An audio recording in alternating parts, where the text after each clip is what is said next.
لاہور بحریہ ٹاؤن بحریہ orchard phase 4 میں عالی شان جامع مسجد ریاض کا افتتاح کر دیا گیا ہے۔ مسجد ریاض اب نمازیوں کے لیے مکمل طور پر کھول دی گئی ہے۔ وزیر اعظم کے نمائندہ خصوصی حافظ طاہر اشرفی نے مسجد کا افتتاح کیا اور نماز جمعہ کی امامت کروائی۔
کورونا کے خطرات کے پیش نظر محدود تعداد میں نمازیوں نے شرکت کی اور SOPs پر عمل کیا۔ مسجد ریاض کا نام چیئرمین بحریہ ٹاؤن ملک ریاض حسین کے نام پر رکھا گیا ہے۔ مسجد کے بروقت آغاز سے بحریہ ٹاؤن لاہور کی بڑھتی ہوئی آبادی کو نماز کی ادائیگی میں سہولت پہنچانا ہی مقصود ہے۔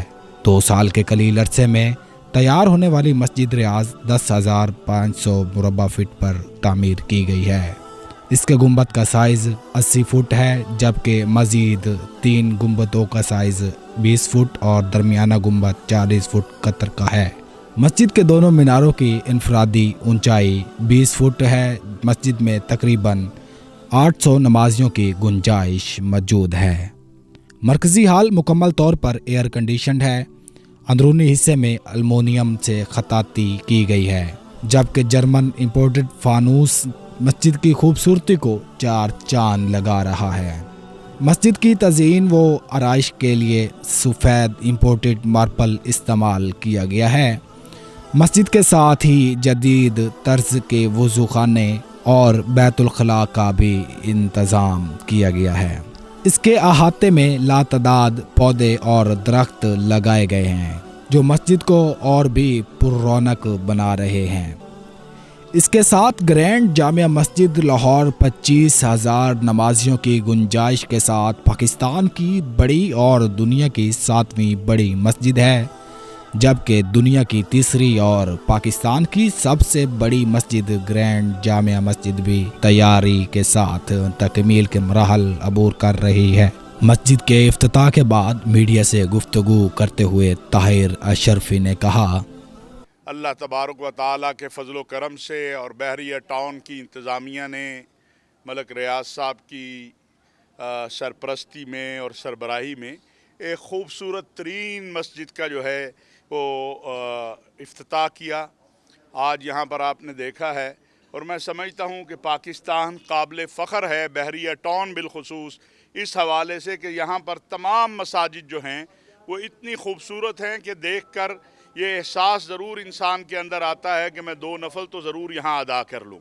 अल्लाह तबारक व तआला इस पर बहरिया टाउन की इंतज़ामिया को, मलक रियाज साहब को, उनके बच्चों को जज़ाए खैर, और जो जो इस कार खैर में शरीक हुआ। दरअसल मसाजिद जो हैं ये मुसलमानों की वहदत और इत्तेहाद का मरकज़ हैं, और मस्जिद का जो एक बहुत बड़ा अमली किरदार है वो एक कम्यूनिटी सेंटर का है, और उसको हम यहाँ पर आकर देखते हैं बहरिया टाउन के अंदर। जैसे इंशाअल्लाह अगले 2 माह के अंदर दारुल इफ्ताह यहाँ कायम किया जा रहा है, पीस सेंटर कायम किया जा रहा है, और हर किस्म के तासुबात और फ़िरक़ावारियत से बालातर होकर तमाम अहले इस्लाम के लिए और इंसानियत के लिए जो खिदमात सर अंजाम दे रहा है बहरिया टाउन, मैं समझता हूँ इस पर ये मुबारकबाद के मुस्तहिक हैं। आज की ये मस्जिद जो है ये यहाँ से मैं समझता हूँ अहले इस्लाम और अहले पाकिस्तान का पूरी दुनिया के लिए एक पैगाम भी है कि पाकिस्तान के अंदर ऐसे इदारे मौजूद हैं जो इस तरह के मराकज़ कायम कर रहे हैं, जहाँ पर वहदत की और इत्तेहाद की बात हो, इंसानियत की बात हो, और जहाँ से जो है पूरी दुनिया को पैगाम जाए कि इस्लाम अमन, मोहब्बत, रवादारी, एतदाल और एक दूसरे के हक़ के ख्याल करने का नाम है। इस्लाम हक़ुक़ुल्लाह और हक़ुक़ुल इबाद के अदा करने का नाम है, और मैं बहुत खुशी है और मैं मुबारकबाद भी पेश करता हूँ बहरिया टाउन को, उनकी इंतज़ामिया को, मलक रियाज साहब को, और उम्मीद करते हैं कि इंशाअल्लाह वो ये कार खैर इसी तरह सर अंजाम देते रहेंगे। जहाँ जहाँ मसाजिद हैं दुनिया में वो बैतुल्लाह की बेटियाँ हैं। लाजमी बात है जब अल्लाह का घर बनाया जाता है तो रसूलुल्लाह सल्लल्लाहु अलैहि वसल्लम ने फरमाया जो अल्लाह का घर बनाता है अल्लाह भी उसका घर जन्नत में बना देता है। तो इस घर के आज दरवाज़े खुल रहे हैं, इसके सदक़े हम दुआ करते हैं कि अल्लाह तबारक व तआला उम्मत मुस्लिमा पर और पूरी इंसानियत पर रहम और करम का मामला फ़रमाए। इंशाअल्लाह हम यहाँ पर बहरिया टाउन के अंदर हज व उम्रा जो हमारे लोग जाते हैं उनके लिए अरबी ज़ुबान के हवाले से भी कोशिश कर रहे हैं ताकि उनको वहाँ आसानी हो। इसी तरह फ़तवा के हवाले से जो एक बहुत बड़ा मसला है, और इंशाअल्लाह दारुल इफ्ताह पाकिस्तान के नाम से यहाँ फ़तवा के लिए भी एक दारुल इफ्ताह कायम किया जा रहा है, पीस सेंटर, जो कि बैनुल मसालिक, बैनुल मज़ाहिब मुकालमा और हमांगी। और बहरिया टाउन में ये रवादारी आपको नज़र आती है कि यहाँ पर हर कोई अपने फ़िरक़ा और अपनी अपनी सोच से बालातर होकर क़ाल अल्लाह व क़ाल रसूलुल्लाह सल्लल्लाहु अलैहि वसल्लम की मुताबिक जो है अपने मामलात को चला रहा है। अल्लाह तबारक व तआला इसको कबूल फ़रमाए। कोई आप हज़रात बात करना चाहें तो। बड़ी अच्छी इस्लाम की तशरीह कर दी, सारे मुसलमान हैं हम, तो हमारे वज़ीर आज़म को वहाँ पे कोयटा में जाना चाहिए। इतने दिनों से वो लोग देखें, वज़ीर आज़म साहब ने अभी ऐलान किया है और बताया है तमाम मुतालबात जो हैं जो हज़ारा की हमारे भाइयों के हैं, बल्कि मैं कहता हूँ कि हज़ारा क्यों, वो हमारे पाकिस्तानी भाई हैं, वो हमारे मुसलमान भाई हैं। उनमें پاکستانی سے بھی آگے مسلمان اور انسان ہیں، کیونکہ ان میں کچھ افغانی بھی ہیں جو افغانستان سے جن کا تعلق ہے، اور افغان حکومت نے پاکستان کی حکومت سے کہا ہے کہ ان کی جو جسد ہیں وہ ہمیں ہمارے حوالے کیے جائیں۔ تو وزیر اعظم صاحب نے ابھی بتا دیا ہے کہ تمام مطالبات ان کے منظور کر لیے گئے ہیں، جو ہی تدفین ہو جائے گی انشاءاللہ وزیر اعظم صاحب وہاں جائیں گے، ان کے گھروں میں بھی جانے کو تیار ہیں، ان سے بات چیت کرنے کو بھی تیار ہیں۔